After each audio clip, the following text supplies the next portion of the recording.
السلام علیکم. Programme inside the news کے ساتھ میں ہوں آپ کی میزبان زارا شفیع. ناظرین، خطے میں صورتحال بتدریج کشیدہ ہوتی جا رہی ہے اور آنے والے وقت میں یہ پریڈکٹ بھی کیا جا سکتا ہے کہ صورتحال میں مزید بھی شدت آ سکتی ہے. آج ایک بار پھر سے ایک بڑی ڈیولپمنٹ دیکھنے میں آ رہی ہے کیونکہ امریکی صدر ڈونلڈ ٹرمپ نے ایک بار پھر سے پاکستان اور بھارت کے درمیان ثالثی کی پیشکش کی ہے. اس سے پہلے بھی وہ پیشکش کر چکے ہیں، لیکن بھارت جو کہ اپنی ہٹ دھرمی پر برقرار ہے، ہمیشہ ہی مذاکرات کی میز سے بھاگنے کی کوشش کرتا ہے، اور جب ثالثی کی پیشکش کی گئی تھی تب بھی بھارت کا یہ موقف سامنے آیا تھا کہ مقبوضہ کشمیر ان کا اندرونی معاملہ ہے اور وہ اس معاملے میں کسی تھرڈ پارٹی کی میڈیشن نہیں چاہتے ہیں. اگر بات کی جائے مقبوضہ وادی کی تو مسلسل آج 16واں روز ہے اور وہاں پر کرفیو نافذ ہو چکا ہے اور صورتحال بدستور وہاں پر کشیدہ ہے، جبکہ وادی اس وقت بھی چھاونی کا منظر پیش کر رہی ہے. لیکن کشمیریوں کے جذبہ حریت کو بھارت دبانے میں مسلسل ناکام نظر آ رہا ہے. کرفیو کے باوجود بھی کشمیری سڑکوں پر موجود ہیں، بھرپور اپنا احتجاج کر رہے ہیں. متعدد کشمیری رہنماؤں کو بھی نظر بند کیا جا چکا ہے، لیکن اس کے باوجود بھی ان کا جذبہ اور ان کی آزادی کے لیے لڑائی اس میں مزید بھی تقویت دیکھنے میں آ رہی ہے. بھارت چاہے جتنے بھی منفی پروپیگنڈے اپنا لے، کشمیریوں کا جذبہ آزادی ان کے حقوق کو سلب نہیں کر سکتا ہے. بہرحال آج ہم پروگرام میں اسی حوالے سے بات بھی کریں گے اور ایک بار پھر سے پیشکش کی گئی ہے، لیکن بھارت کی جانب سے اب تک اس پیشکش کا وارم ویلکم تو دیکھنے میں نہیں آیا ہے، لیکن خود صدر ڈونلڈ ٹرمپ کی جانب سے اس معاملے پر ٹویٹ کیا گیا ہے اور ان کا یہ کہنا ہے کہ دونوں دوست عمران خان اور مودی سے صورتحال کشیدہ میں بھی بات چیت ہوئی ہے اور بات چیت کا ماحول خوشگوار رہا ہے. ساتھ ساتھ تجارت اور اسٹریٹجک پارٹنرشپ پر بھی گفت و شنید کی گئی ہے. یہ ایک ایکسپیکٹ ہے، لیکن دوسرا ایکسپیکٹ یہ بھی دیکھنے میں آیا ہے کہ آزاد کشمیر کے وزیر اعظم مسعود خان کی جانب سے بھی آج ایک بڑا اسٹیٹمنٹ دیکھنے میں آیا اور ان کا یہ کہنا ہے کہ مقبوضہ وادی کو بھارت نے جیل میں اور میدان جنگ میں تبدیل کر دیا ہے. بھارتی اقدام جو کیا گیا ہے مقبوضہ کشمیر میں اس کو ہم مسترد کرتے ہیں کیونکہ 370 اور 35A کے آرٹیکل کا وہاں پر خاتمہ کر دیا گیا ہے اور ایسے میں وہاں موجود کشمیریوں کو جو خصوصی حیثیت تھی وہ ختم ہو چکی ہے. تمام تر اختیارات بھی منسٹر آف کاؤنسل کو تفویض کیے جا چکے ہیں. صورتحال بدستور کشیدہ ہے اور بریک تھرو دیکھنے میں نہیں آ رہا ہے. بھارت مستقل مس ایڈونچرز کرنا چاہتا ہے اور کرتا جا بھی رہا ہے. اس سے پہلے بھی ہم نے دیکھا کہ LOC پر بلا اشتعال فائرنگ کی جاتی رہی ہے اور بھارت مقبوضہ کشمیر سے اٹینشن کو ڈائیورٹ کرنے کے لیے کچھ نہ کچھ کرتا رہا ہے. مظفر آباد کی ایگزامپل بھی ہمارے سامنے ہے. اس کے علاوہ پلوامہ کا ڈرامہ بھی خود رچایا گیا اور اس کا الزام پاکستان پر دھر دیا گیا. اب بھارت آبی جارحیت پر اتر آیا ہے اور ستلج سے مزید بھی پانی کا ویلا پاکستان کی جانب چھوڑ دیا گیا ہے، جو کہ سنتاس معاہدے کی بھی ایک بڑی خلاف ورزی ہے. اور بھارت ہمیشہ ہی جو کہ مذاکرات کی میز سے بھاگ جاتا ہے. خود وزیر اعظم عمران خان کی جانب سے بھی متعدد بار اپنے خطاب کے دوران، اپنی تقریر کے دوران بھارت کو مذاکرات کی میز پر آنے کی پیشکش کی جاتی رہی ہے، لیکن بھارت ہمیشہ ہی اس پیشکش کا جواب دینے سے قاصر رہا ہے اور منفی پروپیگنڈا بھارت کی جانب سے دیکھنے میں آتا ہے. اس میں مزید بھی تقویت دیکھنے میں آ رہی ہے اور اس ٹاپک پر آج ہم بات کریں گے. ہمارے ساتھ موجود ہیں اسٹوڈیو میں عدیل احمد صاحب، ان کا تعلق پاکستان تحریک انصاف سے ہے، ممبر صوبائی اسمبلی ہیں، جبکہ سینئر تجزیہ کار اختر آرائن صاحب بھی ہمارے ساتھ آج موجود ہوں گے. ان سے بھی ان کا موقف جاننے کی ہم پور کوشش کریں گے. پروگرام میں ابھی دیں گے وقت بریک اور بریک کے بعد باقاعدہ طور پر گفتگو کا آغاز کریں گے. Welcome back. جی جناب، بات ہو رہی ہے بھارت کی اور پاکستان کے درمیان جاری کشیدگی اور امریکہ کی حالیہ ثالثی کی پیشکش کی. تو اسٹارٹنگ فرام یو عدیل احمد صاحب، جاننا آپ سے یہ چاہیں گے کہ امریکہ نے ایک بار پھر سے ثالثی کی پیشکش کی ہے، آپ کا اس پہ نقطہ نظر کیا ہے؟ کیا یہ پاکستان کے لیے اچھا ہے یا بھارت کے خلاف یا امریکہ کے خود کے اپنے اس کے پس پشت مفادات ہیں؟ بسم اللہ الرحمن الرحیم. بہت شکریہ آپ نے اپنے پروگرام میں دعوت دی موقف پیش کرنے کی. اچھا، یہ جو کشمیر کا جو ایشو چل رہا ہے، یہ کوئی میرے خیال سے پاکستان وجود میں آئے 70-72 سال ہمیں ہو گئے اور یہ اسی طرح ایک مسئلہ جو ہے وہ انسالوڈ چلتا ہوا آ رہا ہے. اور جب سے یہ مودی کی جو گورنمنٹ آئی ہے بی جے پی کی, تو ان کی طرف سے جس طرح پورے انڈیا میں جو ان کے ہندو, ان کے علاوہ باقی قومیں, چاہے وہ مسلمان ہوں, چاہے دالت ہوں, چاہے دوسری قومیں ہوں, جس طرح سے وہ پورے انڈیا میں محفوظ نہیں ہے, اس سے زیادہ انہوں نے کشمیر میں جو ہے وہ یہ سچویشن پیدا کی ہے کہ جیسے آپ نے اپنے انٹروڈکشن میں بھی کہا کہ 16واں دن ہے اور کرفیو وہاں نافذ ہے, اور اس کرفیو کے پیچھے کیا کیا اس نہتے کشمیریوں کے ساتھ ہو رہا ہے. ان کے جو فوجی ہیں وہ خواتین کو ریپ کرتے ہیں, ان کے جو فوجی ہیں وہ بچوں کو جو ہے وہ پیلٹ گن سے معذور کرتے ہیں, مارتے ہیں, اریسٹس کرتے ہیں, اور جیلوں میں تشدد ہوتا ہے. اور بہت سارے لوگ, خبر بھی آئی تھی کہ جیلوں میں بھی جو ہے وہ مر جاتے ہیں لوگ. ابھی بھی بہت سارے سیاسی رہنما, خاص کر حریت رہنما نظر بند ہیں جو انہوں نے اس میں, جو مودی کی گورنمنٹ نے جو اس میں آخری کی ٹھوکا ہے نا اپنی جو اپنے تابوت میں, وہ انہوں نے جو 370 آرٹیکل اور جو کشمیر کو ایک سٹیٹس ملا ہوا تھا ایگریمنٹس اور معاہدوں کے تحت کہ وہاں پہ آپ مطلب باہر کے لوگ جو ہے وہ پراپرٹی, ہمارے آزاد کشمیر میں بھی ایسا ہی ہے, ہم جا کے اگر وہاں پراپرٹی لینا چاہیں وہاں نہیں لے سکتے ہم, کیونکہ وہ جو وہاں کے ریزیڈنٹس کشمیری ہیں ان کے علاوہ کوئی بھی باہر کا لیکن ہر دھرمی کا یہ عالم ہے کہ اگر بھارت سے بات کی جاتی ہے مقبوضہ کشمیر کی, تو بھارت شروع کر دیتا ہے آزاد کشمیر کی طرف دیکھنا. دیکھیں ہم تو کبھی مذاکرات کی ٹیبل سے نہیں بھاگے, ہم تو ہمیشہ آفر کرتے ہیں کہ آپ اس کو بات چیت کے تھرو, ہم نے ہمیشہ پرائم منسٹر عمران خان جب انہوں نے حلف لیا تو انہوں نے پہلا کام یہ کیا کہ انہوں نے اپنے نیبرز کے ساتھ تعلقات بہتر کرنے کے لیے انہوں نے انڈیا کو بھی پیغام بھیجا مذاکرات کا. تو ہم ٹیبل سے نہیں بھاگ رہے مذاکرات کے, ہم جو ہے وہ آفر کھلی کر رہے ہیں کہ آپ ٹاکس کریں, کیونکہ ہم نے کشمیریوں کو وہ سٹیٹس دیا ہوا ہے جو دنیا کی تمام جو ادارے ہیں, جو معاہدے, جو ہمارے انٹرنیشنل ہمارے اوپر آبلیگیشن وہ ہیں, اس کے تحت ہم نے ان کو ان کا سٹیٹس دیا ہوا ہے. اور کشمیر جو ہے, انڈیا جو ہے وہ اس کے برخلاف جو ہے وہ کشمیر میں جو ہے بات جب آتی ہے کہ ریفرینڈم کرا لو تب بھی انڈیا بھاگ جاتا ہے تاکہ دودھ کا دودھ پانی کا پانی ہو جائے. اور غزالہ سیال صاحبہ, ممبر صوبائی اسمبلی پاکستان پیپلز پارٹی سے آپ کا تعلق ہے, آپ نے بھی ہمیں جوائن کیا ہے. اوور آل سچویشن پہ جیسا کہ آپ کو پتا ہے کہ بھارت اپنی ہر دھرمی پر برقرار ہے, نت نئے مس ایڈونچرز کرنے کی کوشش کرتا رہا بھی ہے اور کیے بھی ہیں. اوور آل سچویشن پہ آپ کا کوئک پوائنٹ کیا ہوگا؟ دیکھیں جی, اب جو صورتحال ہے, جو 370 آرٹیکل کے بعد جو ختم کر کے وہ جو صورتحال کشمیر کی ہے اور بھارت کی, خاص طور پر مودی کی جو ہر دھرمی ہے, اور پاکستان جو کردار ادا کر رہا ہے اس میں اپوزیشن ہو یا حکومت ہو, وہ ایک ہی پیج پر کھڑے ہیں کہ کشمیر جو ہے ان کو اپنا خود ارادیت جو ہے وہ ان کو ملنی چاہیے, آزادی ملنی چاہیے. اور لیکن امریکہ جو ڈونلڈ ٹرمپ صاحب نے کی یہ بات, لیکن انہوں نے اس طرح نہیں کہا کہ ثالثی چلیں آپ بات کریں. جنگ تو کوئی بھی نہیں چاہے گا, کیونکہ جنگ تو تباہی ہے دونوں طرف سے, پاکستان ہو یا انڈیا ہو, دونوں طرف سے جنگ کی تباہی. لیکن وہ جو امریکہ سے ان کو پیسے ملتے ہیں یا اسلحہ ملتا ہے یا کچھ بھی, اس کی کوئی بندش نہیں ہے. صرف ایسے ہی کہا ہے کہ آپ اس پر صرف بات کر سکتے ہیں, زیادہ نہیں. لیکن پاکستان نے ہمیشہ پہل کیے, چاہے قائد اعظم کے دور میں قائد اعظم محمد علی جناح نے بھی کشمیر کے مسئلے کو بہت اپنی تقریروں میں بھی کہا, پھر اس کے بعد شہید ذوالفقار علی بھٹو نے جو تاشکند معاہدے اور جو بھی معاہدے ہوئے, لیکن بھارت تو مسلسل ہر معاہدے کی خلاف ورزی کرتا آیا ہے. سنتاس معاہدے کی خلاف ورزی کی ہے, سرحدی درندازی پہ بھی خلاف ورزی کرتا آیا ہے. یو این میں معاملہ اٹھایا تو گیا ہے, لیکن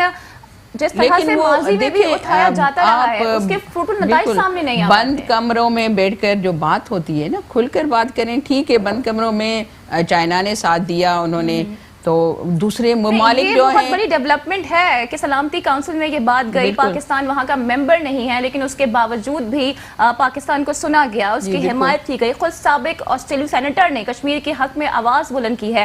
آپ کیا سمجھتی ہیں سفارتی سطح پر پاکستان کی کتنی بڑی کامیابی ہے اور اس میں حکومت کا کتنا ہاتھ ہے؟ دیکھیں, ہمارے جو قریب ہماری مسلم کنٹریز ہیں, انہوں نے ابھی تک کوئی ایسا اسٹیٹمنٹ نہیں دیا. سعودی عرب ہے, یو اے ای ہے, ایران ہے, ترکی نے دیا ہے وہ، لیکن دوسرے جو ہم سب جو ہماری سمجھ خارجہ پالیسی ہے اور اس طرح سے ہم نے جو دوسرے کنٹریز میں جانا چاہیے، رشیا جانا چاہیے، دوسرے ملکوں میں جانا چاہیے، ان کو یہ سارا پتہ تو ہوگا سب کو، لیکن اس طرح جس طرح فلسطین میں ہو رہا ہے اسی طرح کشمیر میں ہو رہا ہے. لیکن میں یہ نہیں کہوں گی کہ ہمارا جو ملک ہے، ہماری جو خارجہ پالیسی ہے وہ اتنی مضبوط نہیں ہے. ان کو اور بھی جو مضبوط کنٹریز ہیں امریکہ کے علاوہ دوسرے ملک ہیں ان کے پاس بھی جانا پڑے گا. ٹھیک ہے، آپ کا پوائنٹ آ گیا. اختر آرائن صاحب سینئر تجزیہ کار بھی ہمارے ساتھ موجود ہیں، آپ کو بھی ہم شامل گفتگو کرتے ہیں. سر فرمائیے گا یہ کہ جیسا کہ غزالہ صاحبہ نے بھی کہا کہ ہماری خارجہ پالیسی میں کچھ کمی ہے، آپ کیا سمجھتے ہیں وہ کیا کمی ہے اور آپ کیا ان کے موقف کی تائید کریں گے؟ دیکھیے بات یہ ہے کہ خارجہ پالیسی بہتر ہے، کم نہیں ہے. یعنی کہ اس حکومت کی اگر کوئی اچھی بات ہے تو وہ خارجہ پالیسی ہے. آتے ہی آپ نے دیکھا کہ حلف برداری کا ٹائم تھا اور اس وقت سدھو صاحب کو دے دیا گیا انویٹیشن دے دیا گیا، راہداری کھولنے کی بات کی گئی اور بہت اچھا ایک نیبرنگ کنٹری کو میسج دیا. بلکہ ان کی پہلی اسپیچ بھی بہت اچھی تھی اور پازیٹیو تھی، شاید آپ کو یاد ہو. دیکھیں ابھی ہم خارجہ پالیسی کی بات نہیں کریں گے، دونوں ہماری بہن نے بھی اور عدیل صاحب نے بھی بہت اچھا ایک لیا ہے کہ ہم سب ایک پیج پر ہیں اور اچھی باتیں کی. مگر اور عدیل صاحب نے بھی ایک اچھی بات کی کہ آزاد کشمیر کی بات کی کہ Azad Kashmir is a basically model role ہے، ماڈل ایک یعنی کہ آزادی کی ایک وہ ہے کہ وہاں پرائم منسٹر ہے. اب 370 جو ہے یا 35A جو ہے 370 کے مطابق ایکچولی وہاں پرائم منسٹر ہونا چاہیے تھا. آپ کو شاید یاد ہو کیونکہ جب پاکستان بنا اور جب یہ آزاد کشمیر کی ایک خاص حیثیت تھی تو اس حیثیت میں وہ ایک صوبہ نہیں تھا اس کا، وہ ایک خاص ڈسپیوٹڈ ٹیریٹری رہی اور وہاں کا پرائم منسٹر بالکل اسی ماڈل کے جیسے آزاد کشمیر ہے ویسے ہی اس کی حیثیت جموں کشمیر کی تھی. وہ وہاں کے کنٹرول میں تھا اور یہ آزاد کشمیر جو ہے پاکستان کے کنٹرول میں تھا. ٹھیک ہے نا. اور اب وہاں دیکھیں کہ کیا بینیفٹس کشمیریوں کے آزاد کشمیر میں دیے جا رہے ہیں، ان کے حقوق دیکھیں، ان کی اسپیشل یہاں پر کوٹا سسٹم ہے، ان کے لیے اسپیشل فیسلٹیز ہیں اور وہاں کا پرائم منسٹر آزاد ہے. چاہے پیپلز پارٹی کی گورنمنٹ آئی وہاں آزادی برقرار تھی آزاد کشمیر میں، چاہے PTI کی آئی آزادی برقرار تھی، چاہے اس سے پہلے کی جتنی بھی، چاہے نواز شریف صاحب کی آئی، آزاد کشمیر آزاد تھا. اب جو 370 اصل بات ہے کہ میں یہ بات کرنا چاہوں گا، میں ٹرمپ صاحب کی جو فون کالز تھیں، آدھا گھنٹہ مودی صاحب سے بات کی، ٹھیک ہے جی، انہوں نے بھی یہ دیا کہ جی ٹھیک ہے جی بہت اچھی بات چیت ہوئی. صاحب انٹرپٹ آپ کو کروں گی اور یہ صرف آپ سے جاننا چاہوں گی، آپ سمجھتے ہیں کہ ٹرمپ نے جو ثالثی کی پیشکش 12 کی ہے وہ مخلصانہ ہے بھی یا نہیں؟ دیکھیے میں آپ کو بتا دوں بہت سی باتیں یہاں پر میڈیا پہ نہیں کر سکتے. انفیکٹ میں اوپینین دے دیتا ہوں، یہ سب کہانیاں ہیں. اگر انہوں نے آدھا گھنٹہ بات کی 370 پہ بات کیوں نہیں کی؟ کیونکہ اپنے مفادات پر کسی جتنی بھی انٹرنیشنل دیکھیں، اگر سفارتی جیسے بہن نے بات کی میں بھی کہ انہوں نے اسی لیے بات کی کہ سفارتی پالیسی اتنی اسٹرانگ نہیں ہے کہ اگر تو ہم قائل کر پاتے کہ ان کی وہ اسپیشل حیثیت دوبارہ سے بحال کی جائے، 370 ریٹرن کیا جائے، 35A ریٹرن کیا جائے، اس قانون کو، اس ایکٹ کو دوبارہ بحال کیا جائے. اگر تو ٹرمپ صاحب اس پہ بات کرتے ہیں تو پھر ان سے مخلص اور کوئی نہیں. اور اگر وہ صرف یہ ہے کہ اب دیکھیں یہاں تک بات آ گئی کہ جی اب یہ ہے کہ انٹرنیشنل آبزرور بھی یہاں آئیں گے، اب یہ بھی ہوگا. جو ڈرامہ رچایا جا رہا ہے، ثالثی کی پیشکش بار بار کر کے اپنا کردار مخلصانہ پیش کرنے کی کوشش کی جا رہی ہے، آپ کیا سمجھتے ہیں کہ تعاون درکار ہے پاکستان کا افغانستان کے مسئلے کے حوالے سے، اس لیے یہ ڈرامہ کیا جا رہا ہے؟ دیکھیے بیسکلی ملٹی ڈائمینشنل بینیفٹس ہوتے ہیں. میں اگر آپ کو تھوڑی سی ایگزامپل دے دوں جسٹ ٹو انڈرسٹینڈ، اگر آپ میتھس آپ کو سمجھ میں آتی ہے، جیومیٹری، پینٹاگون ایک شیپ کا نام ہے، ٹھیک ہے، وہ اس کا ایک بڑی فلسفہ ہے کہ وہ پینٹاگون کیسے بنی یا کیا تھا. چلو اس کو چھوڑ دیجئے، میں صرف آپ کو یہ بتاتا کہ ملٹی ڈائمینشنل، میں صرف آپ کو یہ کہ جب یہ اسٹریٹجی چلتی ہے، یہ سب کام ہوتے ہیں تو بڑی ملٹی ڈائمینشنل ہوتی ہیں. پتہ نہیں کتنے پینٹاگون اور کتنے شیپس اور سائڈس اور کتنے آبجیکٹیوز ہوتے ہیں، ٹھیک ہے، ملٹیپل آبجیکٹیوز ہوتے ہیں. اب یہ بڑی لمبی ڈسکس ہے، اس پہ کسی اور پروگرام میں انشاءاللہ بیٹھ کے کریں گے. تو بات یہ ہے کہ یہ دیکھیں، بات آپ نے ایک اور بڑی اچھی کی کہ اس دفعہ سلامتی کونسل میں ویسے پاکستان تو ممبر ہے، مستقل رکن نہیں ہے. یہ چیز آپ نے اس طرح سے، مستقل رکن 5 ہیں. بہت کافی عرصے کے بعد پہلی مرتبہ ایک قرارداد آئی. دیکھیں اس کی جب اجلاس بلایا جاتا ہے سلامتی کونسل کا تو 5 مستقل رکن جو ہے اس کو ریکوزٹ کرتے ہیں، تب ہوتا ہے. پہلے رشیا ویٹو کر دیتا تھا یا کوئی اور رشیا نے جھنڈی سوری نہیں دکھائی یا چائنا کر دیتا تھا اسپیشلی. اس دفعہ چائنا کا پریشر تھا کیونکہ چائنا دیکھیں ہمارا جو یہاں کا یہ بلاک ہے سپر پاورز کا بلاک ہے, یہ بلاک کے بھی مفادات ہیں. ٹھیک ہے ابھی رشیا تھوڑا سا اسٹیپ بیک ہو گیا ہے تھوڑا سا یا دوسرے جو پاورز ہیں, مگر چائنا نے ابھی بھی ایک اچھی حکمت عملی اڈاپٹ کی ہے اور ان کے کہنے پر ہی یہ سب کچھ ہوا ہے.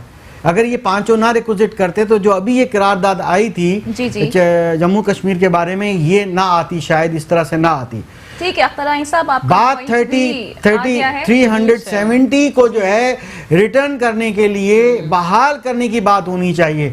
اگر مخلص ہے مسٹر ٹرمپ یا ہمارے ساتھ دنیا مخلص ہے تو اگر ہماری خارجہ پالیسی کے لیے ایفرٹ کرنی چاہیے تو اس چیز کی کرنی چاہیے. ٹھیک ہے عدیل صاحب, جیسے کہ اختر علائیں صاحب کہہ رہے ہیں, کیا ہم واقعی میں ٹرمپ کو قائل نہیں کر پائے ہیں اس سطح پر کہ ٹرمپ 370 یا 35A کے آرٹیکل کی واپسی کے حوالے سے مطالبہ کریں؟ دیکھیں آپ کا جو پہلا سوال تھا اس میں بھی تھا کہ ٹرمپ کی کیا یہ کوششیں مخلصانہ ہیں یا اس میں کیا وجہ ہے کہ وہ اس میں دنیا آج کل جو دنیا کی پالیٹکس ہے اس میں ہر ملک جو ہے وہ اپنے مفادات دیکھتا ہے.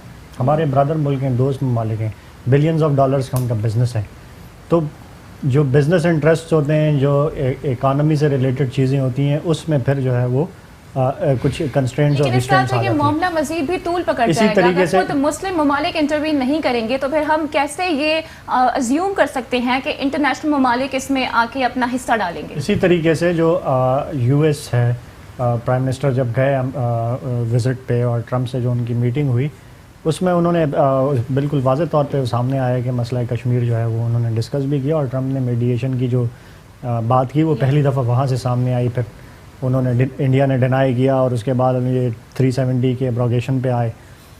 تو یو ایس جو ہے وہ اس وقت ان کے جو انٹرسٹس ہیں وہ یہ ہیں کہ وہ افغانستان میں پاکستان ان کی ہیلپ آؤٹ کرے. جب پاکستان ان کی یو ایس میں ہیلپ آؤٹ تب کرے گا جب پاکستان خود جو ہے وہ کسی جنگ سے جو ہے وہ جنگی صورتحال میں نہ ہو.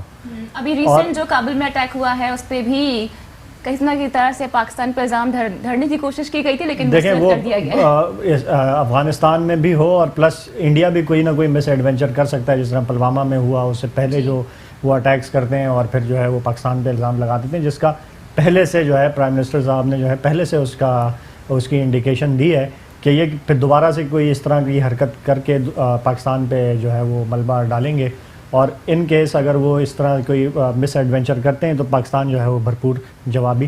اور یہ جو اگر ان خدا نخواستہ اگر کوئی جنگ ہوتی ہے تو یہ جو جنگ ہے وہ فواد چودھری کی جو اسپیچ تو دیکھیں کوئی مسئلے کا حل نہیں ہے, نہ بھارت بچے گا نہ پاکستان بچے گا. فواد چودھری کی اسپیچ جو ہے وہ بڑی انہوں نے بڑی اچھی اسپیچ کی تھی اسمبلی میں. کافی اچھی اسپیچز کرتے ہیں. انہوں نے کافی اچھی بات کی تھی کہ جنگیں جو ہے وہ اکانومی کو دیکھ کے نہیں لڑی جاتی, وہ آنر کے لیے لڑی جاتی ہیں, اور ہمارے پاس دونوں ملک جو ہیں وہ ایٹمی ہتھیار ہیں اور اس کا صرف اس پاکستان اور انڈیا کو نقصان نہیں ہوگا بلکہ پورے خطے کو اور پوری دنیا پہ اس کے اثرات پڑیں گے.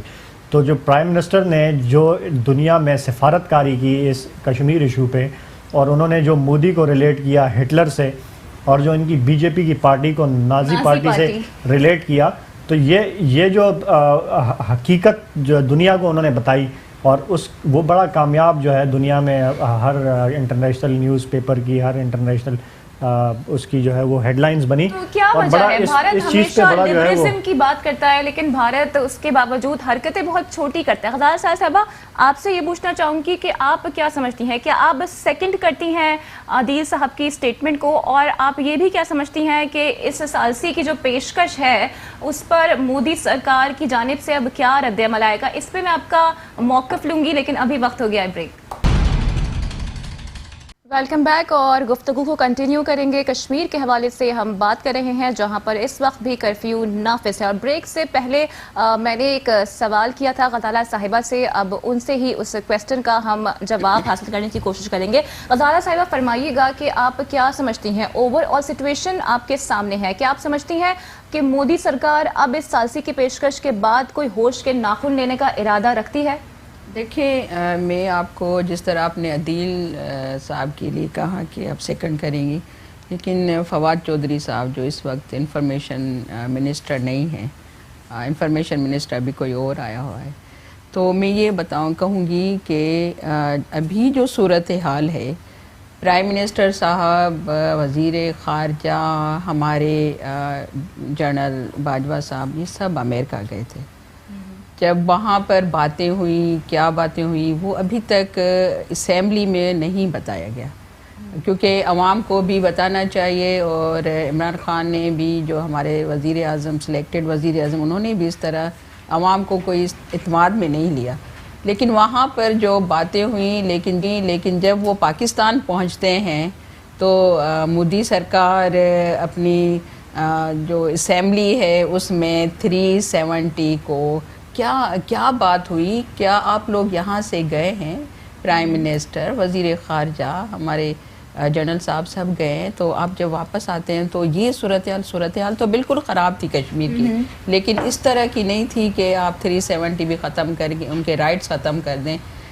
پھر ہمیں ڈبل جو ہمیں محنت کرنی پڑی پاکستان کو، کیونکہ پاکستان کے مفادات بھی ہیں، امریکہ کے مفادات تو ہیں، امریکہ کے مفادات تو حائل ہوا ہے. بدترین صورتحال کی وجہ یہ بنا ہے، دورہ بنا ہے. دیکھیں ظاہر ہے ہماری جو پالیسی ہے، ہماری جو وزیر خارجہ ہماری جو پالیسی وہ واضح نہیں ہے کہ ہم جو کام کریں. دیکھیں بالکل ہم جاتے ہیں قرضے لینے، یا دیکھیں ہندوستان بڑا ملک ہے، وہاں پر امریکہ کے مفادات ہیں، سعودی عرب کے مفادات ہیں، ان کے اربوں روپے وہاں پر جو ہے. دیکھیں میں بات یہ نہیں کر رہی، میں بات یہ کر رہی ہوں کہ دیکھیں صورتحال کو ابھی تک ہم نے کنٹرول نہیں کیا.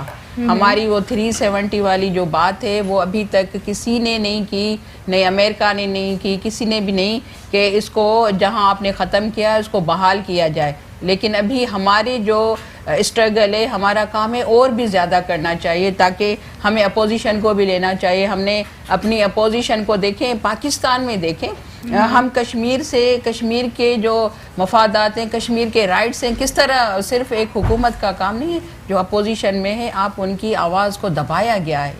اپوزیشن ساری جیل میں بیٹھی ہے، جو لیڈر ہیں، دیکھیں جو ہماری لیڈرشپ ہے وہ ساری اپوزیشن کی وہ جیلوں میں پڑی ہے. آپ صرف اکیلے کچھ بھی نہیں کر سکتے. جب یہ ایک تماشا بنا ہوا ہے کہ پاکستان کی اپوزیشن کو تو انہوں نے دیوار سے لگا دیا ہے، اور مسئلہ کشمیر کا ہے. کشمیر میں جب آپ کا دیکھیں ہم پیج پر ہیں، لیکن اس طرح کے جو حالات پیدا کیے جا رہے ہیں پاکستان کے، جب آپ کے ساتھ پاورفل آواز نہیں ہوگی، جب آپ کے ساتھ اپوزیشن میں بھی پاورفل لیڈر ہیں، وزیر اعظم رہے ہیں، نواز شریف وزیر اعظم رہا ہے، آصف زرداری صاحب پریزیڈنٹ رہے ہیں، ان کی اپنی پارٹی ہے، مضبوط پارٹیاں ہیں، بڑی پارٹیاں ہیں ملک کی، لیکن آپ ان کو دیوار سے لگا دیتے ہیں. جب تک کشمیر کا مسئلہ حل کرنا ہے تو ہم سب کو ایک کمیٹی بنائیں جس میں اپوزیشن بھی ہو اور گورنمنٹ بھی ہو، مضبوط لوگ ہوں، وزیر خارجہ بھی ہو، وہ جا کے دوسری کنٹریز میں، سعودی عرب ہو، قطر ہو، ترکی ہو، ایران ہو، ان سب کو جب تک آپ اپنا موقف نہیں بیان کریں گے تب تک یہ کشمیر کا مسئلہ ایک بیٹھ کر حکومت نہیں حل سکے. ٹھیک ہے غزال صاحب، آپ کا پوائنٹ آ گیا. مجھے اختر علائی صاحب کیا فرمائیں گے؟ آپ نے پوری گفتگو بھی سنی ہے، آپ سمجھتے ہیں کہ واقعی میں ایک کمیٹی تشکیل دی جانی چاہیے اس میں اپوزیشن برابر کی شریک ہو؟ بہن کی غزالہ صاحبہ کی جو کے لیے اب پاکستان کے اندرونی معاملات کو بھی دیکھنا ہوگا. دیکھیے غزالہ صاحب کی جو تجویز ہے میں اس کو ویلکم کہتا ہوں، بلکہ میں نے ایک دو فورم پہ یہ بات کی تھی کہ اب وہ وقت آ گیا ہے کہ پاکستان کو کم از کم آج 70 سال 72 سال گزرنے کے بعد ایک تھنک ٹینک بنانا چاہیے، اور کانسٹیٹیوشن کے اندر تھنک ٹینک کی ایک ایکسکلوسیو حیثیت ہونی چاہیے جس میں ٹیکنوکریٹ ہوں، ایکسپرٹ ہوں، جو کہ بالکل نان پولیٹیکل ہوں، بالکل 100%. اگر ان کا پولیٹیکل کبھی پتہ چل جائے تو اس کو تھنک ٹینک سے ہٹا دینا چاہیے. یہ تھنک ٹینک دنیا بھر میں ہوتے ہیں، امریکہ کا تھنک ٹینک موجود ہے، دنیا کے کسی کی بھی آپ ایگزامپل اٹھا لیں، وہ 200 سال کی آگے کی پلاننگ کرتے ہیں. ہمارے پاس پلان نہیں ہے. ایک گورنمنٹ آتی ہے وہ ایک بات کرتی ہے، وہ خود ہی تھنک ٹینک بن جاتے ہیں، خود ہی ایکسپرٹ بن جاتے ہیں. دیکھیں تھنک ٹینک کی ایک حیثیت ہونی چاہیے. اس لحاظ سے میں غزالہ صاحبہ کی جو تجویز ہے اس کو میں ویلکم کہتا ہوں. عدیل صاحب دیکھیں آپ پہ پیپلز پارٹی نے تیر سے وار کر دیا ہے، تو کچھ کہنا چاہیں گے؟ دو تین چیزیں. ایک تو غزالہ صاحبہ نے کہا کہ پاکستان تحریک انصاف کی جو گورنمنٹ ہے اس کی فارن پالیسی پہ انہوں نے تنقید کی ہے.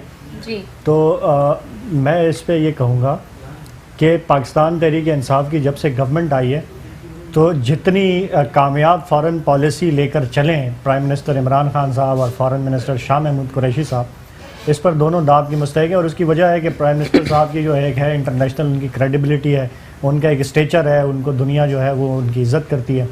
سیکنڈلی جو شاہ محمود قریشی صاحب ہیں وہ ہائیلی پروفیشنل طریقے سے جو اپنا فارن آفس ہے اس کو لے کے چل رہے ہیں, اور اس کی کامیابیاں ہم نے دیکھی. ہم نے دیکھا ہے بغیر آئی ایم ایف کے ہمیں جو ہے وہ کس طرح سے دوست ممالک سے جو ہے وہ اسسٹنس ملی, اور رشیا سے ہمارے تعلقات بہتر ہوئے, امریکہ سے بہتر ہوئے, چائنا کے ساتھ تو آلریڈی بہتر ہیں. جو ہمارے دوست ممالک ہیں یہ تو ماننا بنتا ہے نا کہ 50 سال بعد ان کے چارٹر میں مسئلہ کشمیر ابھر کے سامنے آیا ہے. افغانستان سے افغانستان سے جو ہے وہ ہمارے تعلقات بہتر ہوئے. میں کمپلیٹ کر لوں پھر ان کی طرف. بالکل یہ آواز ریز کی تھی بھٹو صاحب نے, آواز ریز کی تھی یو این او میں. سیکنڈلی 50 سالوں میں پہلی دفعہ ایسا ہوا ہے کہ یونائٹڈ نیشنز میں آپ کے کشمیر پر جو ہے وہ قرارداد آئی ہے, اور دنیا نے جو ہے وہ اس میں میڈیشن کا جو ہے وہ کیا ہے. پریکٹیکلی امریکہ رشیا نے ان کے فارن آفس سے بیان آیا, چائنا کر رہا ہے, امریکہ کر رہا ہے, باقی ممالک جو ہیں ترکی کی طرف سے آئے, ایران کی طرف سے اسٹیٹمنٹس آئیں. تو یہ ایک کامیاب خارجہ پالیسی. سیکنڈلی میں جو غزالہ صاحبہ نے بات کی کہ جو ہے وہ میں خیر یہ کشمیر پہ ایک ایشو ہے ڈسکس ہو رہا ہے, میں اس کی بحث میں نہیں جاؤں گا. جو یہ سلیکٹڈ استعمال کرتے ہیں تو میں نہیں جاؤں گا ڈیفیکٹڈ ریجیکٹڈ اور دیگر جو ہے وہ ایکسیڈنٹل چیزوں میں. میں اس کو کشمیر پہ ہی فوکس رکھوں گا. میں نے یہ نہیں کہا, میں نے کشمیر کی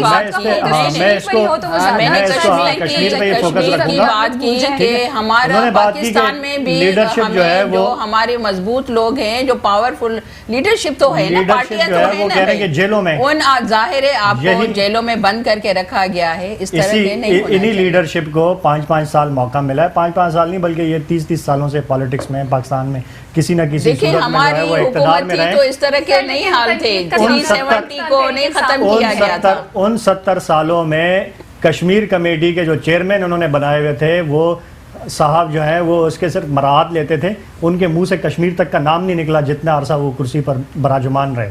تو اب جو ہے وہ یہ ان کو کمیٹیوں میں شامل کرنے کا, اور جو اگر جیلوں میں کمیٹی بنائی جو اگر جیلوں میں بڑا امپورٹنٹ کمیٹی بنائی ہے, فخر امام صاحب اس کے چیئرمین ہیں, اگر کوئی جیلوں میں ہے تو وہ اپنے کرتوتوں کی وجہ سے, انہوں نے بھی کمیٹی نہیں بنائی ہے. اچھا بہن موقع دیجیے, بڑی امپورٹنٹ بات ہے, ٹائم شارٹ ہے, وہ اپنے کرتوتوں کی وجہ سے وہ نہ. عدیل صاحب ٹائم شارٹ ہے, میں یہ عرض کرنا چاہوں اس وقت ہماری حکومت کی, پی ٹی آئی کی حکومت کا یہ اس وقت ہونا چاہیے کہ اس وقت 370 بحال کرانے پہ کوشش کرنی چاہیے. سب سے ٹاپ موسٹ اگر بات ہے, اگر کسی لابنگ کی جا رہی ہے تو 370 کو بحال کرنے کی بات ہے. باقی پی ٹی آئی نے واٹر پالیسی کی, آپ نے اس میں ذکر کیا, ابھی تو آپ نے اور ذکر کرنا تھا, شاید ٹائم آپ کے پاس محدود ہے. واٹر پالیسی پہ کوئی کام نہیں ہے.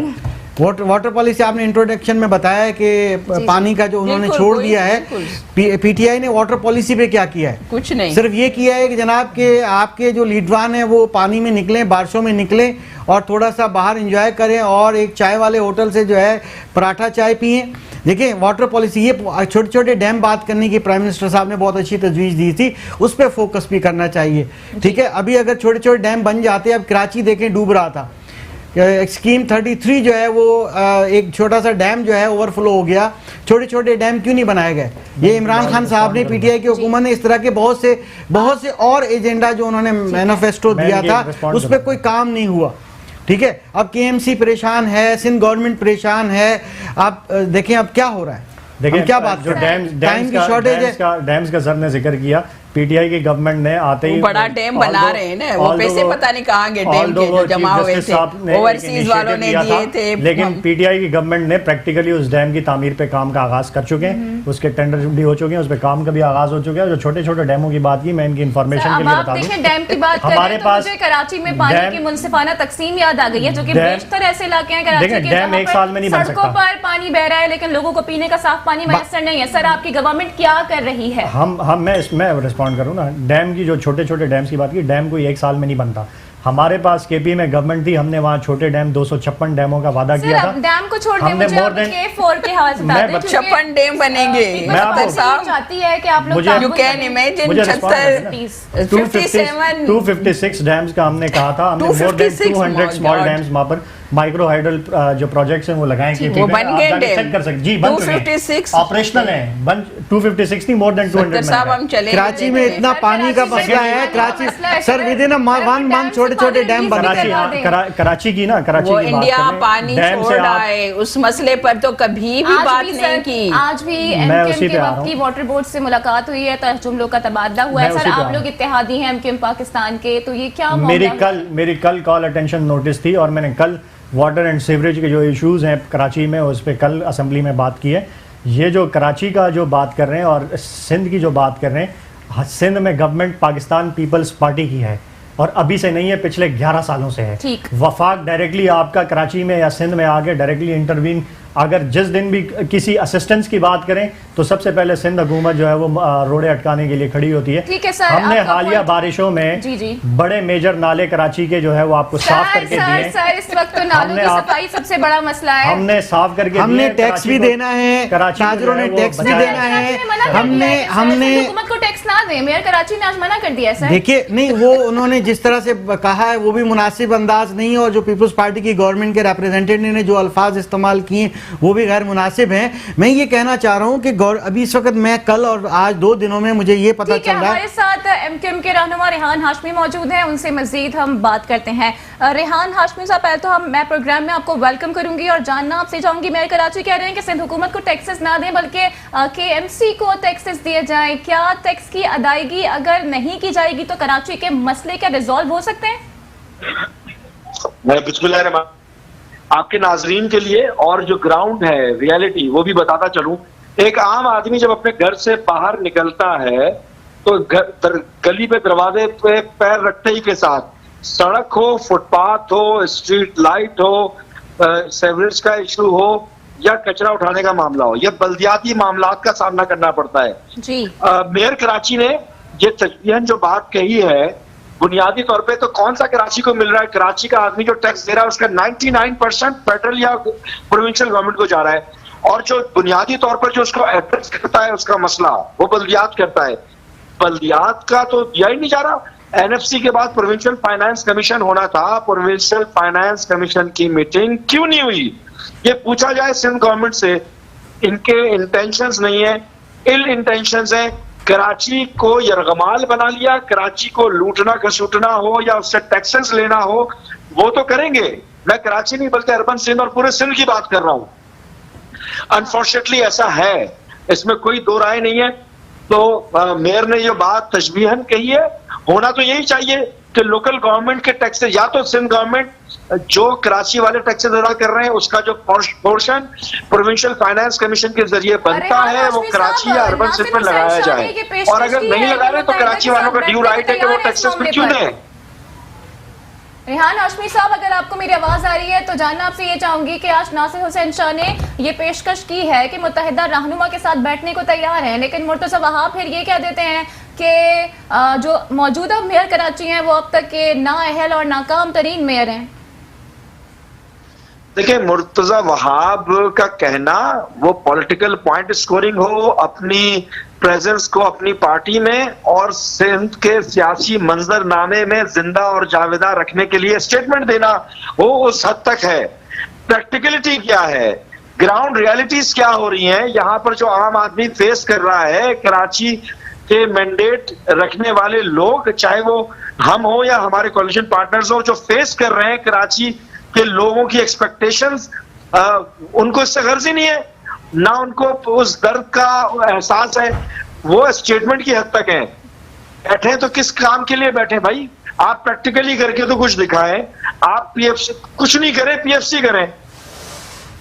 ٹھیک ہے, ریحان ہاشمی صاحب ہمارے ساتھ لائن پر ہی موجود ہے. غزال صاحبہ, آپ نے تمام تر گفتگو سنی ہے اور ریحان ہاشمی صاحب کافی برہم بھی ہیں. ان کا کہنا ہے کہ اختیارات نہیں دیے جاتے اور اختیارات نہیں ہوں گے تو ہم کام کیسے کر سکتے ہیں؟ دیکھیں, جو ریحان بھائی نے کہا ہے, میں یہ کہوں گی کہ ہم بھی اسمبلی میں چیختے ہیں کہ جس طرح پروونشل کی بات کی, فنڈ کی, تو ہم بھی یہ کہتے ہیں NFC ایوارڈ جو ہم سب سے زیادہ سندھ اور کراچی سے جاتا ہے ہمارا ریونیو، تو اس میں سے ہمیں جو NFC ایوارڈ یہاں سے مل جل کے جا کے جو بھی جاتا ہے ایک پول ہوتا ہے NFC، وہاں سے پول سے پیسے ملتے ہیں، بجٹ ملتے ہیں جتنا بھی کسی پروونس کا، وہ ابھی تک ہمیں نہیں ملا۔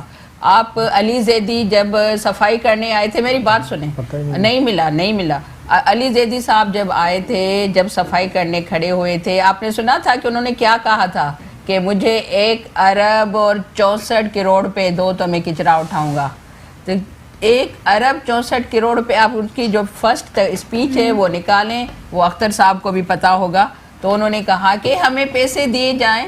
تو دیکھیں میئر صاحب کو 11 سال سے سندھ میں آپ لوگوں کی ہے، پرائم پیورٹی، پرائم ذمہ داری پاکستان پیپلز پارٹی کی ہے کہ کچرا اٹھایا جائے، نالوں کی صفائی کی جائے، وفاق تو تعاون کرایا۔ دیکھیں کام ہو رہا ہے، اچانک یہ جو نیچرل ڈیزاسٹر آیا ہے، جو خطرناک بارش ہوئی تھی، میں نہال ریحان بھائی کو بتاؤں کہ کس طرح سے دیکھیں وہ پرانے گھروں کو اگر کھودے، بڑے پرانے کھدوں، دیکھیں ارینجمنٹس کیوں نہیں کیے جا سکے، اور پھر بلاول زرداری کا جو اسٹیٹمنٹ سامنے آیا کہ بارش زیادہ آتا ہے تو پانی زیادہ آتا ہے، یہ اسٹیٹمنٹ نہیں میں یہ نہیں کہہ رہی ہے، تو زیادہ ڈیزاسٹر کبھی اتنی بارش نہیں ہوئی تھی جو ابھی بارش ہوئی ہے، بہت خطرناک بارش، اور مسلسل 3-4 دن چل رہی تھی۔ ایکسپیکٹڈ دیکھیں 2-3 دن میں فال ہیوی ہوگا بہت زیادہ۔ آپ وقت کی کمی کی وجہ سے میں ایک بات کہنا چاہوں گا، غزالہ صاحبہ نے بات کی، میں وقت کی کمی ہے معذرت کے ساتھ، بہن میری بجٹ پچھلی بجٹ میں بھی آپ کے پاس فنڈز تھے، PFC کیوں نہیں دیا؟ ابھی بھی فنڈز آپ کے پاس موجود ہیں، کچھ نہ کچھ فنڈز ریلیز۔ دیکھیے اگر میئر کراچی نے اگر یہ چیز کہی ہے تو انہوں نے یہ دیکھا کہ ایک طرف PTI جو ہے وہ کراچی کی صفائی کے لیے چندہ مانگ رہی ہے، سندھ گورنمنٹ کچھ نہیں کر رہی ہے، ادھر سے ٹیکسز لگ رہے ہیں، جب چندہ لے کے ہی کرنا ہے تو پھر کم از کم ٹیکسز جو ہے وہ KMC کو ملنے چاہیے، کچھ نہ کچھ، کہاں سے فنڈز ملیں گے؟ میری بات سنیں، وہ اس طرح سے میئر صاحب آخر میئر صاحب نے یہ اسٹیٹمنٹ دی، آپ ان کو دیجئے فنڈز دیجئے، PFC دیجئے۔ کراچی کی بات نہ کریں، عوام گھر میں دیکھیں ہر گلی نالا بنا ہوا ہے، ہر گلی دروازہ کھلتا ہے نالے میں، عوام بیشان ہے، پریشان ہے۔ میری بات لاسٹ والی بات سنیں، لاسٹ بات سنیں، میری بھی لاسٹ بات سنیں کہ میئر صاحب کو جو ان کا حق ہے، جو ان کا کلیکشن ہوتی ہے ٹیکسز کی، وہ اس کو ضرور ملتی ہوگی، جب دوسرے صوبوں ضلعوں کو مل رہی ہے تو کراچی کو کیسے نہیں مل؟ کام کرنے کی دیکھیں، کام نہیں کرے، کام کرنا چاہیے، کام کرنا چاہیے۔ 24 ارب کا حساب دیا جائے کراچی، ہمیں بھی خربوں کا جو حساب ہمارا NFC رہا ہوا ہے وہ بھی ہمیں دے دیں، فیڈرل حکومت تو ہم کام کریں گے۔ ریحان ہاشمی صاحب، آپ نے تمام تر گفتگو بھی سنی ہے، اوورآل آپ کیا کہیں گے؟ کیونکہ پاکستان پیپلز پارٹی کا تو یہ موقف بھی سامنے آیا ہے کہ NFC ایوارڈ انہیں نہیں ملا، جب انہیں نہیں ملا تو وہ آگے کیسے کچھ کر سکتے ہیں؟ یہ تو سندھ گورنمنٹ کے اسٹیٹمنٹس ہمیشہ سے رہے ہیں، ایسے اسٹیٹمنٹس رہے ہیں کہ جس کو جو نہ سمجھ میں آنے والے ہیں نا۔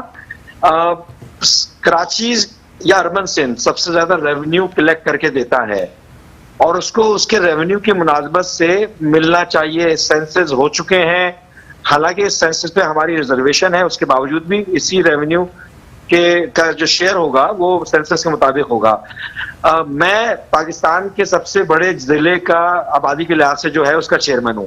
میں چلے میئر صاحب کو سے آپ حساب کتاب لیتے رہے اور درجنوں بار لیں، اور پتہ نہیں یہ لینا بھی چاہیے یا آپ کا مینڈیٹ بنتا ہے نہیں بنتا، لیکن آپ دیتے بھی ہیں نہیں دیتے۔ لیکن میں کم از کم اپنے ضلع کی بات کر لوں، یہاں پر سیلری دینے کے لالے پڑے ہوئے ہیں، ہر مہینے کٹوتیاں کرتے ہیں۔ درجنوں بار کہا ہے کہ واٹر اینڈ سیوریج کا کام خود کروائیں، اگر آپ نے ادارہ اپنے پاس رکھا ہوا ہے۔ کراچی کے ہر ضلع کو انہوں نے بے دردی سے اس واٹر اینڈ سیوریج کو کتنے برباد کر کے رکھا ہوا ہے، چند ایک جگہوں پہ بہتری ہوتی ہے تو اس کو بھی روک دیتے ہیں۔ تو یہ تو وہ چیزیں جو روزانہ کی بنیاد پہ فیس کرنی پڑ رہی ہیں۔